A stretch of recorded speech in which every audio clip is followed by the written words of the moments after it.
Fidèles téléspectateurs de la Lumière TV, Assalamu alaikum wa rahmatullahi ta'ala wa barakatuh. Nous sommes très heureux de vous apprendre nombreux devant vos postes téléviseurs afin de nous suivre et de suivre votre tranche, les concepts, qui est une émission culturelle, socio-culturelle, mais à caractère islamique pour, n'est-ce pas, vous éclairer sur l'islam. Nous savons que vous êtes très nombreux à travers le monde qui nous suivez sur des réseaux sociaux, Facebook, Twitter et autres réseaux. Et nous sommes là disposés, déterminés, n'est-ce pas, à vous apporter la lumière sur toutes les questions relatives à l'islam, votre religion, notre religion et la religion universelle. Comme le veut la tradition, nous commençons par rendre louange à Dieu, Seigneur de l'univers, paix et bénédiction de Dieu sur le dernier de tous les messagers Muhammad, à sa famille, à ses nobles compagnons et à tous ceux qui les suivent et qui continuent à les suivre et ceux qui les suivront, Inch'Allah, par la volonté de Dieu. Que Allah, le Tout-Puissant, le Tout-Miséricordieux, puisse vous bénir et bénir chacun d'entre nous.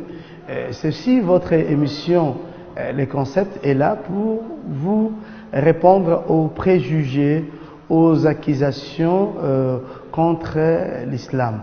Et comme nous ne cessons de les dire que ces accusations, elles sont tellement légion, mais votre émission s'en charge pour, n'est-ce pas, vous apporter des lumières. Comme la fois passée, nous vous avons entretenu sur l'islam, nous avons donné des éclaircissements, des lumières sur l'islam. Nous avons démontré que l'islam n'a rien à voir avec l'arabe. L'arabe n'est qu'un membre à part entière de la communauté musulmane. Et nous vous avons dit que sur les 1,4 milliard de fidèles musulmans disséminés à travers le monde, les arabes ne constituent que les 13% des fidèles musulmans et que d'autres musulmans sont non arabes. Alors nous disons que la plupart des musulmans sont d'abord non arabes. Donc c'est Dieu qui a voulu à ce que Muhammad soit issu des arabes, lui-même connaît sa sagesse, mais le message de Muhammad néanmoins était un message universel et même de son vivant pour démontrer les caractères universels de son message. Nous avons vu tout autour du saint prophète de l'islam, Muhammad alayhi salatu wassalam, il y avait des sahaba, des compagnons ou des apôtres de toutes les races. Nous avons Bilal ibn Rabah qui a été pourtant un Africain, nous avons des Perses, des Romains, et nous avons eu, tout le peuple a été tout autour du saint prophète, donc pour démontrer les caractères universels du message du dernier de tous les prophètes, Muhammad. Donc certains aussi ils disent, mais imam, pourquoi lorsque vous dites que l'islam c'est pas la religion des arabes, mais le contenu, le culte musulman il est pourtant en arabe? Oui, nous disons, ça c'est aussi dans la grande sagesse de Dieu qui a voulu à ce que le culte musulman soit en arabe pour question d'harmonie, c'est pour question d'uniformité, pour que les gens puissent se comprendre. Mais on peut adorer Dieu dans n'importe quelle langue, on peut les prier, on peut faire les doigts dans n'importe quelle langue. Et les enseignements de l'islam, aujourd'hui, vous les voyez, vous parviennent en français, en arabe, en anglais, en ourdou, en swahili, et en wolof, et dans toutes les langues. Et donc les enseignements de l'islam sont là, comme ici, nous sommes en train de le véhiculer en langue française, qui est pourtant, qui n'est pas ma langue, mais une langue parmi les langues internationales que parle l'humanité. Donc de la même manière aussi, nous pouvons parler de l'islam en lingala, en français, en wolof, en djoula et en n'importe quelle langue.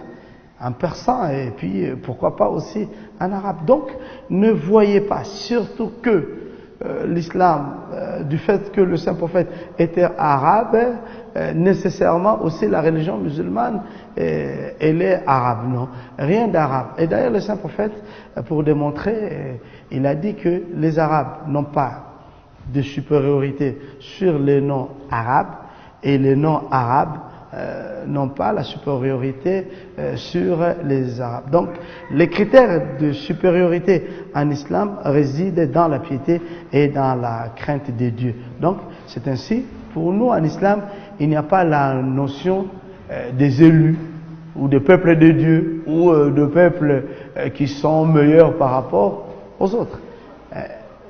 Inna akramakum inda Allahi atqakum, le plus noble d'entre vous est celui qui craint plus Dieu. Alors, l'une des accusations que nous avons ramassées, que ce soit ici en Afrique et que ce soit partout à travers le monde, on déforme le mot Allah. On dit Allah, là nous l'avons même lu dans certains sites contre l'islam. Bon, nous comprenons que cela relève de l'ignorance ou de la méconnaissance tout simplement, ou disons aussi de la mauvaise foi qu'ont certaines personnes. Donc nous disons que il faut être honnête, il faut être sincère, il faut être véridique. Le mot Allah signifie littéralement Dieu. Donc en anglais God, en swahili Mungu, en lingala en Zambé. Et Dieu est une réalité. Au-delà des noms, Dieu est une réalité. Donc Dieu n'a pas besoin des noms pour qu'il soit Dieu. Et tout le plus bon nom lui appartient. Et n'importe quel nom que vous allez lui invoquer, n'est-ce pas? Et c'est le Dieu là. Donc, comme nous l'avons dit précédemment, Dieu est un sentiment, n'est-ce pas, inné dans chaque peuple. Donc on est avec ce sentiment-là qu'il y a un Dieu. Donc Allah, que vous attendez, Allah signifie littéralement Dieu, les créateurs. Ce n'est pas le Dieu des Arabes. Parce que les Arabes étaient polythéistes, comme nous l'avons dit, et nous ne cesserons de le dire. Ils avaient 360 idoles qu'ils vénéraient. Ils avaient 3 principaux dieux en minuscule ou des divinités qu'ils vénéraient. Demandez aux Arabes, avant l'arrivée de Mohammed, ils adoraient 3 dieux. Lata, Uzza et Manat. Ce sont les dieux des Arabes. Mais quand est venu le saint prophète de l'islam, il a amené le tawhid, le monothéisme. C'est ça qui se résume dans la sourate 114. Dans la sourate 114, lorsque Dieu dit à son prophète, Qul, dit, Huwa Allahu Ahad, dit que Allah est seul et unique. Allahu As-Samad. Dieu, il est l'absolu. Lam yalid wa lam yulad. Il n'a pas engendré et il n'a pas été non plus engendré. Wa lam yakul lahu kufuwan ahad. Et rien ne lui est égal, et rien ne lui ressemble. Laysa kamithlihi shay'un. Et il ne ressemble à aucune chose.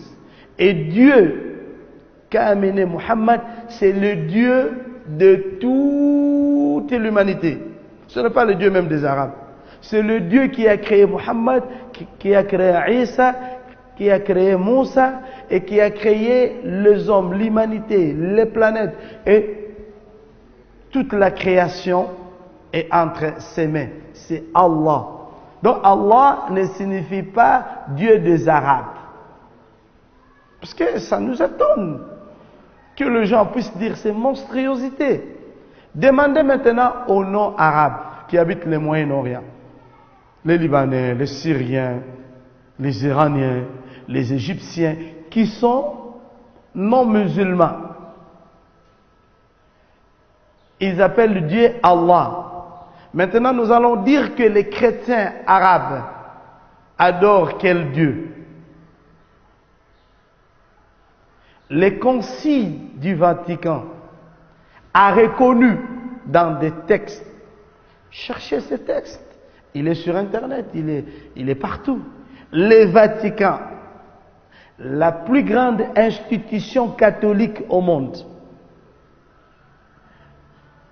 Les papes et cardinaux réunis en concile, ils reconnaissent, ils ont dit ceci dans les conciles du Vatican, que le musulman adore le vrai Dieu, les dieux uniques, les dieux de Jacob, les dieux de Jésus, les dieux de Mohammed et les dieux de tous les messagers. Il s'appelle Allah. Allahu. C'est un nom qui n'a pas de genre. Dieu n'est ni homme ni femme. Parce que, comme nous l'avons dit, il ne ressemble à aucune des choses. Il est Al-Hayyu, il est le vivant. Al-Qayyum, l'éternel, c'est lui qui sait substituer la vie. Il ne ressemble pas aux hommes, il n'est pas un homme, il ne vieillit pas, il n'a pas de race. Parce que pourquoi? Il y a de fausses conceptions païennes qui circuleraient sur vos mémoires, sur vos cerveaux et dans vos cerveaux, comme quoi le monde serait réparti. Le monde serait réparti en 4 dieux. Alors, la question que lui-même Dieu vous pose, il dit ceci: لو كان فيهما آلهة من غير الله لفسدتا. Il dit, si le monde avait plusieurs dieux, le monde allait avoir ou allait connaître un désordre sans précédent. Depuis que le monde a toujours été créé, il n'y a que ce Dieu-là qui a créé les hommes. Et par sa miséricorde, par son amour, par sa grandeur, nous a créé en race, en tribu, pour que nous en reconnaissions. Et ce sont ces grands signes, et ce sont ces merveilles. Maintenant, pour ceux-là même qui pensent que les noirs, entre guillemets, parce que aussi, ça, il faut réfuter cela. Je ne sais pas, on est noir par rapport à la peau, par rapport à la couleur, par rapport à quoi? Parce que génétiquement, la génétique démontre que toute l'humanité provient d'Adam. Kullukum min Adam, comme a dit le saint prophète. Vous tous, vous venez d'Adam. Vous êtes issus d'Adam. Wa Adam min turab. Et Adam est issu de la poussière. Alors, maintenant, s'il y avait plusieurs dieux, pourquoi, en dehors de nos couleurs de la peau, pourquoi nous avons le même sang? Pourquoi nous avons la même particularité physique? Pourquoi nous avons la tête, nous avons ceci? Les différences des nez, les différences des cheveux, tout ça démontre la grandeur de Dieu qui est un et indivisible. Il s'appelle Allah. Donc Allah ne signifie pas le Dieu des Arabes. Donc je ne saurais pas répondre à toutes ces monstruosités. Il y en a même ceux qui disent le musulman adore un Dieu qui s'appellerait Hubbal. Je ne sais pas d'où est venu cet enseignement-là. Wa ilahukum ilahun wahidun. Et votre Seigneur, il est unique. C'est Allah, il est unique.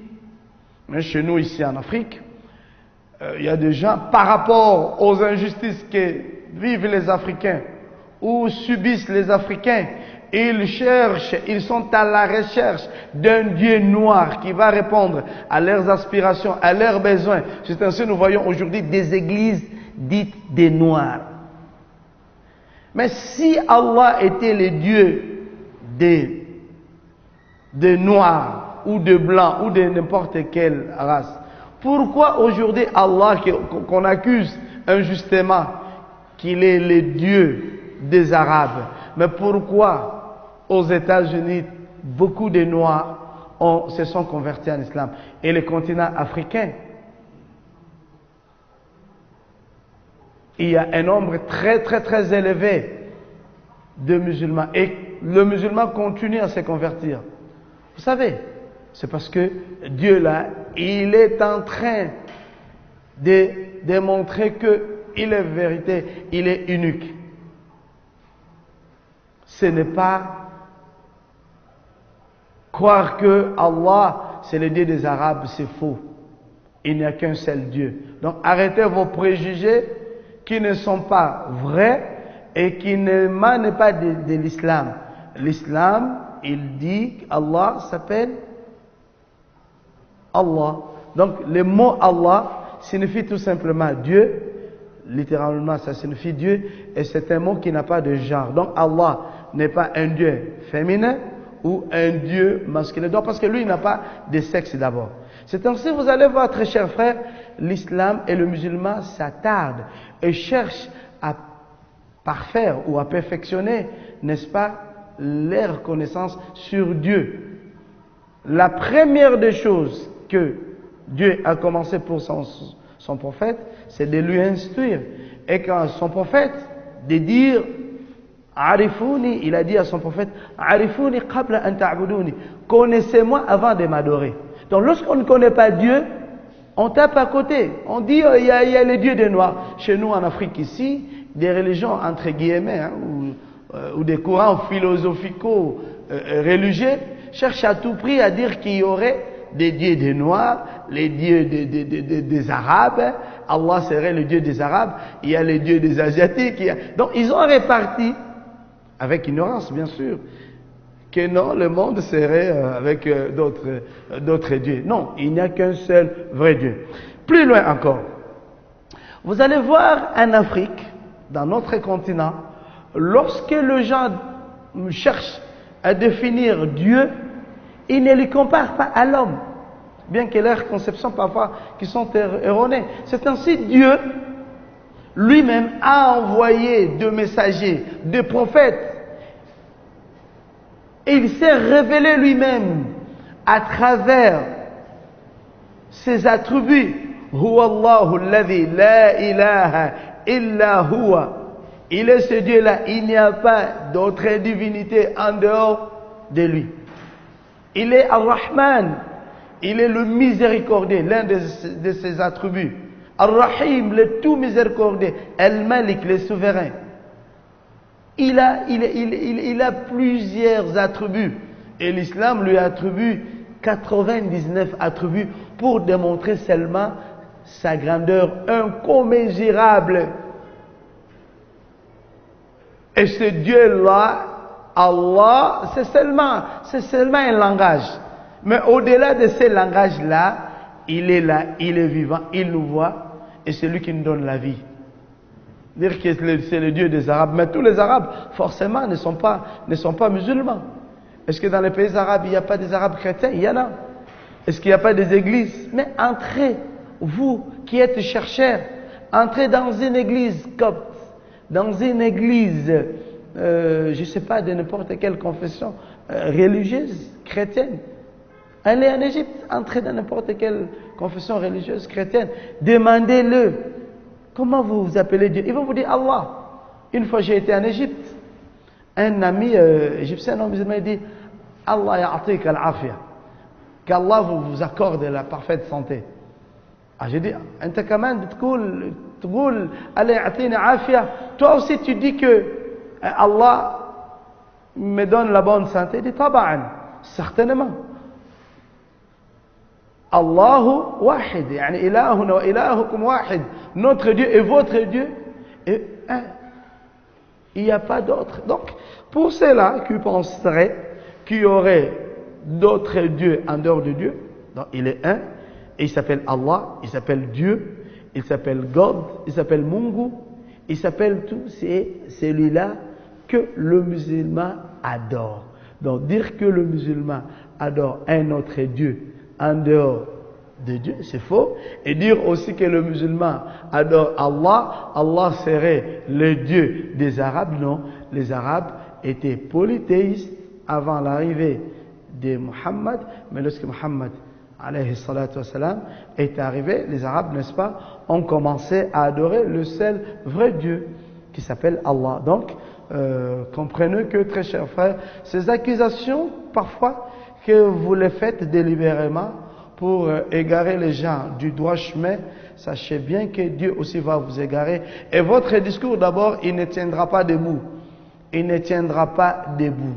Et vous aussi, Africains, Européens, Occidentaux et autres peuples, ne vous laissez pas emporter par ces mensonges-là. Ne croyez pas que tout ce que ces gens-là disent, c'est de l'Évangile ou c'est le Saint-Coran. Non, ce sont les paroles dites par les gens et elles sont fausses, elles ne sont pas vraies. Et vous ne pouvez pas suivre ou vous fier à cela. Interrogez le musulman, interrogez les ulama. Le Coran vous dit « Fas'alou ». Interrogez ahla dhikr, les connaisseurs, les gens qui vont vous faire du rappel. In kuntum la ta'lamun, lorsque vous ne connaissez pas, interrogez les savants, venez vers eux, demandez, cherchez à connaître la tradition musulmane et la tradition musulmane expliquée par le musulman. Parce qu'aujourd'hui, il y a un jeu terrible, un double jeu. Certains savants vont apprendre l'islam parce qu'aujourd'hui, il y a des facultés d'islamologie partout à travers le monde. Ils vont, n'est-ce pas, apprendre l'islam dans l'optique de les déformer. Mais sachez que Allah, le Dieu là, c'est lui qui a suscité cette religion et c'est lui qui est en garde et c'est lui qui protège cette religion. Rassurez-vous, c'est pas moi, c'est pas les autres, c'est pas les uns qui protègent cette religion. Parce que cette religion, par rapport aux accusations, aux préjugés, aux mensonges que les médias véhiculent matin, midi, soir, si cette religion était la religion des Arabes ou la religion de gens, cette religion allait déjà disparaître. Mais celle Dieu lui-même, il protège sa religion. Et cette religion, l'islam, c'est la religion de tous les peuples. La religion à la fois des Africains, des Occidentaux, et tout le peuple adhère en islam.